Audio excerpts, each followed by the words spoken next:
Grand Admiral Zex Valorn stood triumphantly on the command deck of the Indomitable, flagship of the Galactic Hegemony's 7th Conquest Fleet. Around him, officers from 17 subjugated species worked in practiced unison, their movements precise and fearful. Through the massive viewport, 10,000 warships stretched into the void, the largest invasion force ever assembled in the 5,000-year history of the hegemony. "Status report," Zex Valorn demanded, his 4 eyes blinking in sequence as he studied the blue-green planet growing larger on the main display. "All vessels report ready," Grand Admiral Subcommander Trillax replied. "Primitive electromagnetic emissions detected from the target world. No signs they've detected our approach. Planetary defenses appear negligible." Zex Valorn's facial ridges rippled with satisfaction. As expected, the intelligence reports indicate these humans have only achieved spaceflight within the last century. They've barely colonized their own moon. "Curious that they've remained isolated," remarked Strategic Overseer Cal Vex, the only officer permitted to speak freely to the Grand Admiral. "Most species at their development stage would have been discovered by now.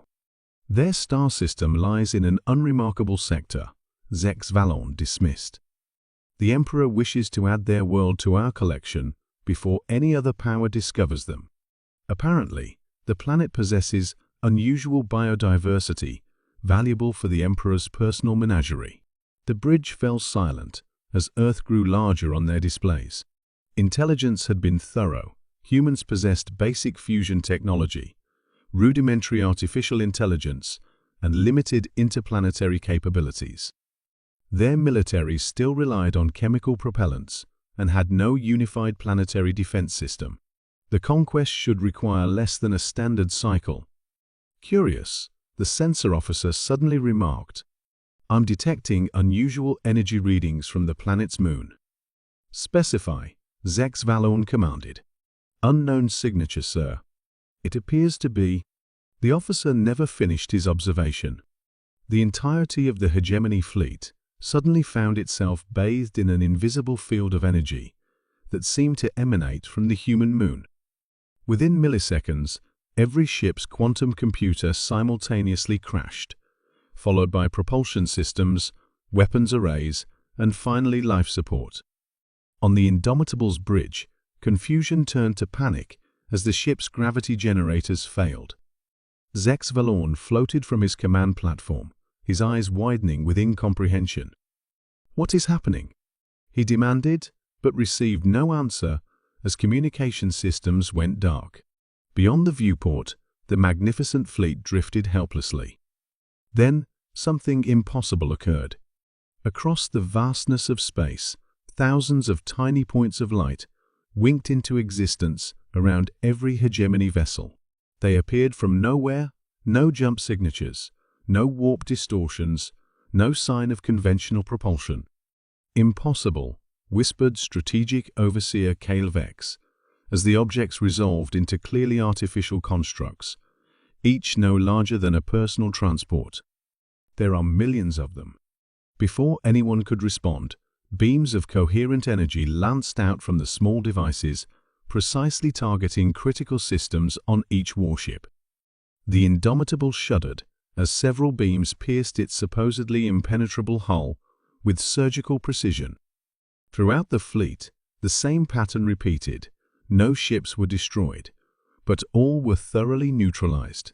Then, a voice spoke in perfect high Imperial directly into the minds of every being aboard every ship, bypassing all communications technology. "This is the Earth Defense Collective. Your fleet has entered restricted space without authorization. Your systems have been temporarily disabled to prevent hostile action. Please stand by for boarding and processing." Stunned silence filled the Indomitable's bridge. How could a primitive species possess technology that rendered the most powerful fleet in the galaxy helpless in seconds? How could they have remained undetected by the hegemony's vast intelligence network? The answer came moments later when numerous humanoid figures materialized directly onto the bridge. They wore no environmental suits, no visible weapons, yet moved with calm confidence, as if they belonged there. One of them, appearing female with dark skin and silver hair, approached the floating Grand Admiral. "I am Director Amara Chen, Earth Defense Collective," she stated, her voice now audible rather than telepathic. "Your invasion fleet has been neutralized. Your crew will be unharmed if they cooperate." "Impossible," Zex Valorn sputtered.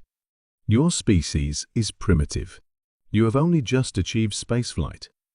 Director Chen's lips curved in what humans called a smile. "A carefully maintained illusion, Admiral.